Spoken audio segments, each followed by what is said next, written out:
আসসালামু আলাইকুম রহমতুল্লাহি বারাকাতু। প্রিয় দিনী ভাই ও বোনেরা, আশা করি আপনারা সবাই ভালো আছেন। আমিও আল্লাহর রহমতে ভালো আছি। তো আজকে যে বিষয়ে আলোচনা করব সেটা হলো, যেহেতু রমজান মাস চলতেছে, তাহলে এই রমজান মাসে রোজা কাদের কাদের জন্য ফরজ, কাদেরকে রোজা রাখতে হবে, না রাখলে গুনাহগার হবে, এই বিষয়ে অল্প একটু আলোচনা করব ইনশাআল্লাহ। আপনার ধৈর্য ধরে এই ভিডিওটি দেখার চেষ্টা করবেন ইনশাআল্লাহ। রমজানের রোজা ইসলামের 5 স্তম্ভের অন্যতম স্তম্ভ।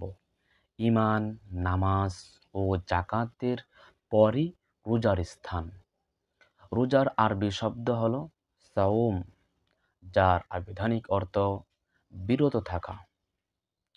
পরিভাষায় এটাকে সাওম বলা হয়।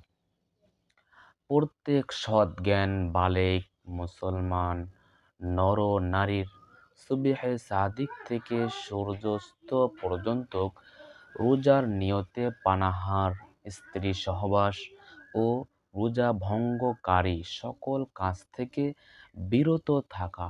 সুতরাং রমজান মাসের চাঁদ উদিত হলেই প্রত্যেক সুস্থ মুকিম প্রাপ্তবয়স্ক পুরুষ এবং হায়েস নেফাস মুক্ত প্রাপ্তবয়স্কা নারীর ওপর পূর্ণ রমজানের রোজা রাখা ফরজ।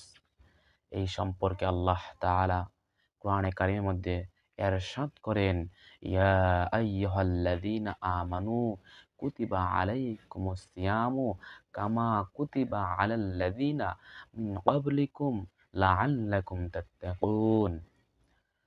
হে ঈমানদারগণ, তোমাদের উপর রোজা ফরজ করা হয়েছে, যেমন ফরজ করা হয়েছিল তোমাদের পূর্ববর্তীদের উপর, যেন তোমরা মুত্তাকি হতে পারো।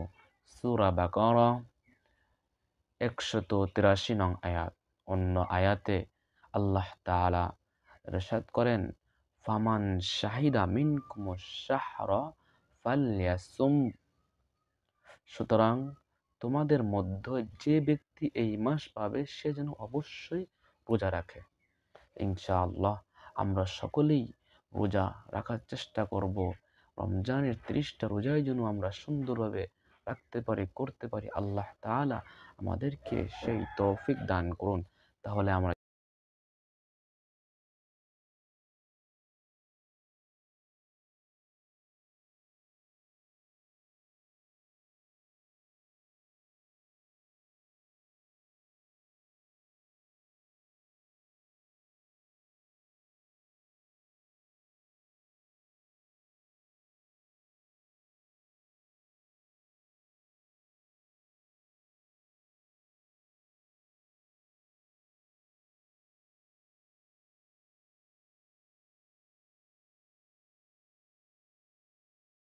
জানতে পারলাম যে কাদেরকে রোজা রাখতেই হবে, না রাখলে গুনাহগার হবে।